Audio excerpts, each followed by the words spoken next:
So here's one of the number one questions I get is how much money should I put down payment? And so as you know, on a VA loan, you go 0% down payment. Conventional is going to be 5% or more. Unless you're a first time home buyer, you can go 3%. And then FHA is 3.5%. USDA, you can also go 0%. So this question is the number one question we always get when we do our pre-approval reviews is saying, should I put more? Should I put less? First, it depends. And the number one thing is going to depend on is going to be your monthly payment and your cash to close. Those are the two numbers you always want when you leave a pre-approval review or before you go home shopping. It's pretty simple. You want to know your cash to close and your monthly payment. So when we look at putting a down payment, so we talk a lot on VA loans. This will be more specific to VA loans. Oh yeah, by the way, hi, I'm Steve. I do a bunch of VA loans, mortgage broker. Been doing this for about 5 years. We do hundreds of these pre-approval meetings. And once again, this is the number one thing that comes up. So what is my take on this? This is my personal opinion. So not financial advice here, just my personal opinion. It all comes through liquidity of assets.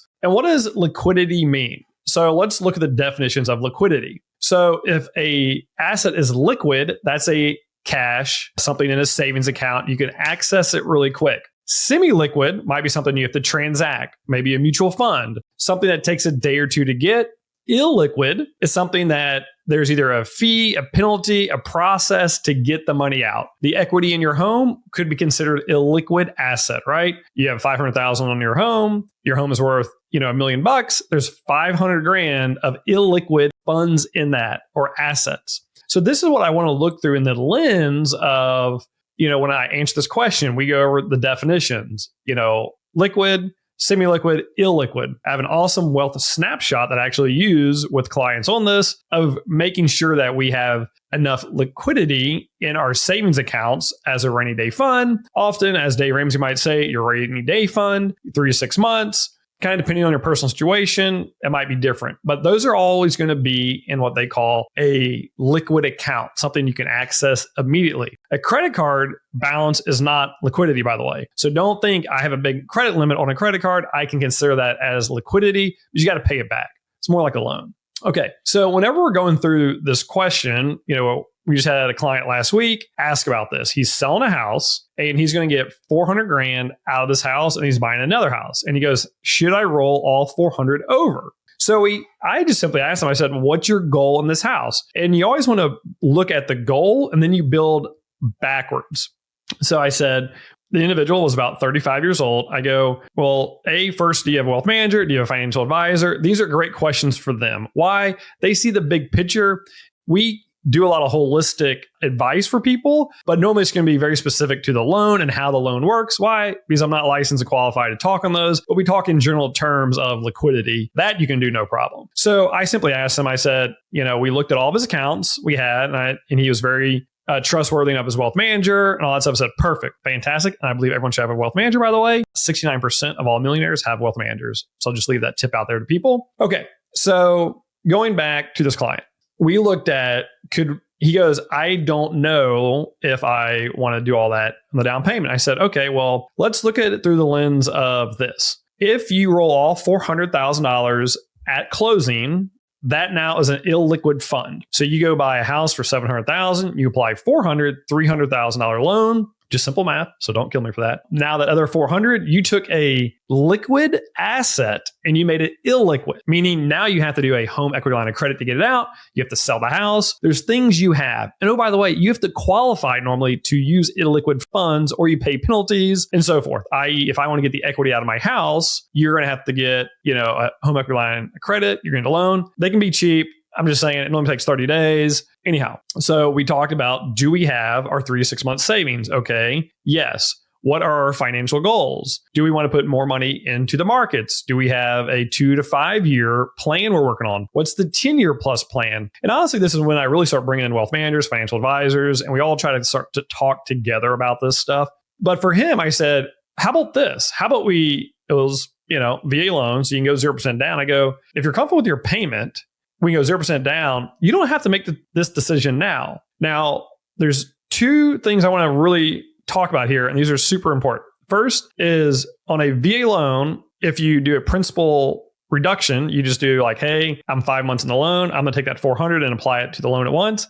all it's going to do is get applied to the principal, but your monthly payment stays the same. However, if you do a IRL, interest rate reduction loan, you can actually do a down payment on your VA refinance and lower your monthly payment. Super common to do. A lot of people don't realize that. So I say, hey, we're kind of in a heightened rate environment. When the rates come down a little bit and you do a IRL, interest rate reduction loan, you can apply that 400 grand or 200 and lower your monthly payment then. So you still have the option to do that.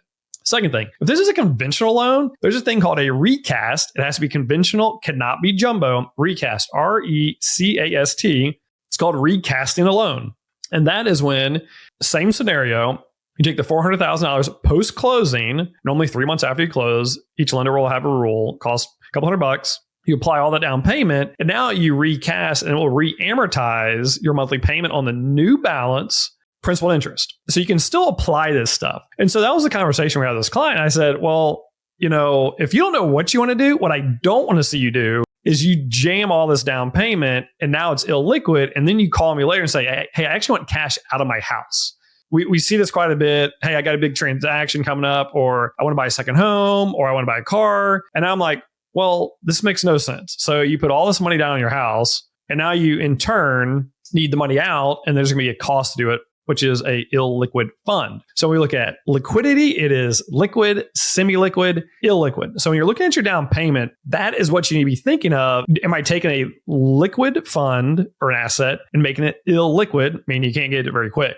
Okay, so that was a very specific scenario. But I really want to bring this up is when you're thinking of your down payment, I don't care if you're with us or anyone, you need to be thinking through liquidity. But before you can even have the conversation, you need to have a really good pre-approval and accurate numbers to make this decision. That's what I tell people is make sure you get your application in, you get everything figured out, because what you don't want to have happen is like the guy I was talking about earlier. He has $400,000 in cash that he's going to potentially roll into the new home. He doesn't know if he wants to do that. And until we had that conversation, he was like, a thing, I just thought I always roll the equity over. I said, no.